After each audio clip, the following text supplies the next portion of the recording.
নমস্কাৰ বন্ধু বান্ধৱীসকল, কি খবৰ? মোৰ কালিৰ পৰা কি ক'ব, একদম বমি, কিবা এটা খালে উকাল আহে, চাহ অকণমান খালে উকাল আহে। কালিৰ পৰা ভাত এমুঠি পেটত পৰা নাই, একো খাব নোৱাৰোঁ। কালি ৰাতি ল'ৰাই ভাত বনাই মুখৰ আগত দিছেহি, আলু আৰু কণী ভাজিলে আৰু বেয়াও লাগিছে। মুখৰ আগত দিছেহি বোলে আমাৰ ভাত খাবলৈ উঠক, ৰাতি 9টা বজাত। এনেই দুটেই পৰা খালোঁ।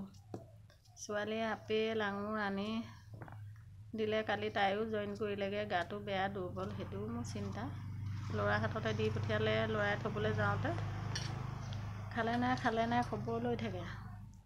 ইফালে তাই নিজৰে গা বেয়া। মই আকৌ বোলো খালোঁ আপেল এফাল খালোঁ। এতিয়া তিয়ঁহ এটা কাটি জলকীয়া দি বোলো একদম পূৰা খাই দিওঁ। বিচনাৰ পৰা উঠিবলৈ মনেই নোযোৱা হ'ল, একেদিনাই দুৰ্বল কৰি পেলালে, জ্বৰো উঠিলে। সেইকাৰণে বোলো আপোনালোকক ভিডিঅ' দিব পৰা নাই চাবলৈ। এয়া তিয়ঁহ খাই দিওঁচোন বোলো, একো ভাল নালাগে খাই। কিহত কিখনে পালে পুতুককৈ বমি হ'ল, জ্বৰ হ'ল।